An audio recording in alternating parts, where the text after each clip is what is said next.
Cidiot, come hither. No need to act like that up here. Remember you left that all behind down the Hudson. We have a mentality here that may take some time to grow. Grow tall like these trees. We have more room for you to breathe here. Here is where the magic happens and the despair dissolves. Lost to the city dust, it's not so dusty here. Let it go, all the attitude, all the credit card debt, it's not here. Here we care what you say, not so much what you wear. These mountains and valleys can hold the answers for any city rat. You won't get caught in a trap. This is your choice to be here, and believe we want you here. But we do not want your snood.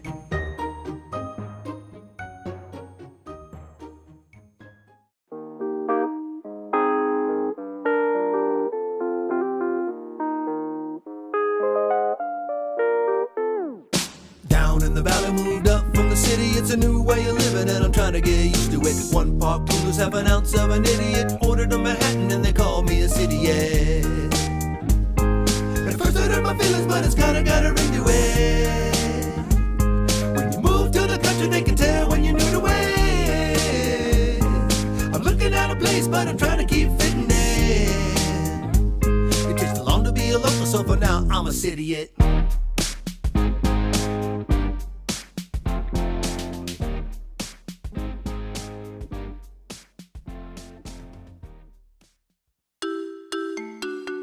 I'm Matt Zucker, and this is Cidiot, learning to live and love life in the Hudson Valley. That was an original poem from Jacqueline, whom I discovered sitting outside one of my regular cafes on Warren Street. I was in between meetings at my co-working space here in Hudson and wandered over to pick up a sandwich at Nolita's and get a coffee at Moto. Moto's also a good place to spot Malcolm Gladwell. Anyway, Jacqueline said, "You want a poem?" And I said, "You want a coffee?" And she said, "How about a barter?" And she ordered a cappuccino. When I returned with her coffee and mine, she asked me if I had an idea for a prompt, something to inspire and be a catalyst for the poem she would write on the spot. I thought of all of you, dear Cidiot listeners, and our ongoing journey together. So the prompt I gave her was the Cidiot story. And you can see she got it right away. Now, she's not the poet Norman, from whom I commissioned a poem further down Warren Street last summer for Brian's birthday. With two poets on Warren Street now, it's a bit of poets Macy's and Gimbel's, if you know the reference. I think we should commission things, though. Art, whether it's poetry, prose, painting, or podcasting, it's a wonderful medium to support. And when you don't just buy art, but help prompt it or shape it, you're actually a part of it. This is why I'm thrilled when people write in for ideas for shows, whether I use them or not. And you know I often do. Just as importantly, I'm a believer in stopping and trying new things. There are so many things to try when you're Cidiot new. Or if you've been here for 10 years, but still have things on your list like all of us do. I realized something recently about distance. We're used to driving up here, even 20 minutes, 15-mile distances, maybe 40 minutes. We have to, for decent groceries or a restaurant to meet friends. But will we drive and go far for experiences? Our first couple of years, we thought the world was wide open, and we did. We drive to Wilcox Park and Pine Plains.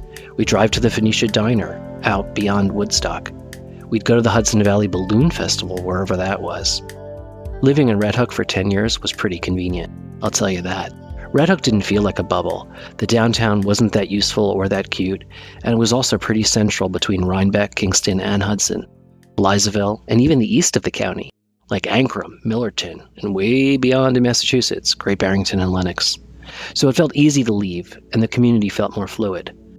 Rhinebeck was more of a bigger bubble, though. My impression has been that many in Rhinebeck didn't seem to leave Rhinebeck, unless it's to go to Rhinecliff or the Amtrak to New York. Admittedly, if my town were that cute, charming, and was maintained like it had a full-time creative director on staff like Rhinebeck seems to, maybe I wouldn't leave either.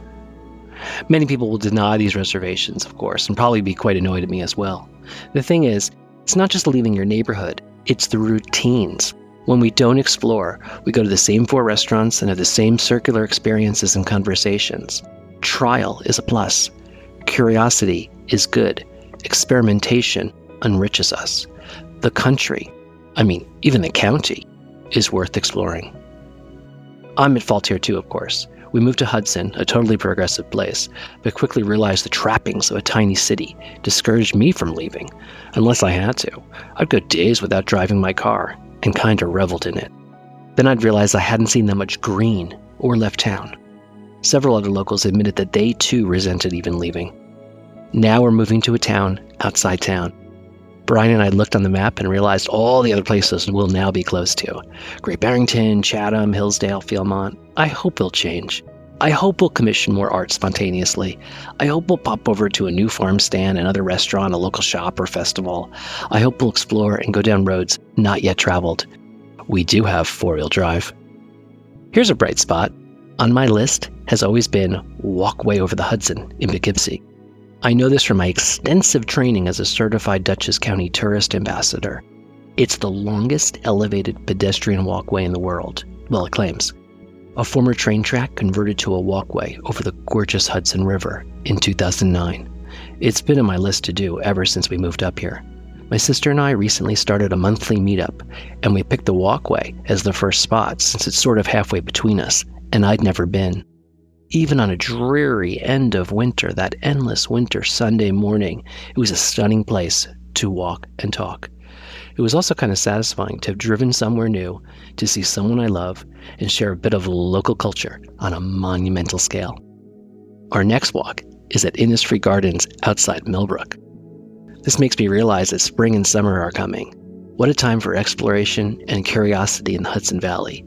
Cidiots, come hither. The workshop experience in the Hillsdale area is on May 10th and 11th. Hudson Food Festival here in Hudson is June 7th.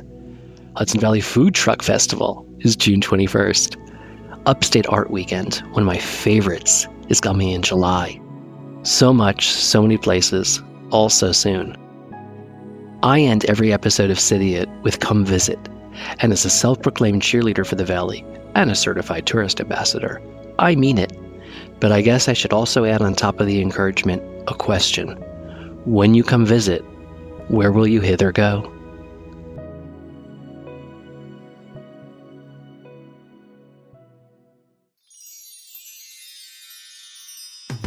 Down in the valley, moved up from the city. It's a new way of living and I'm trying to get used to it. 1 pot coolers have an ounce of an idiot. Ordered a Manhattan and they call me a Cidiot. At first I hurt my feelings, but it's kinda got a ring to it. When you move to the country, they can tell when you're new to it. I'm looking at a place, but I'm trying to keep fitting in. It takes long to be a local, so for now I'm a Cidiot.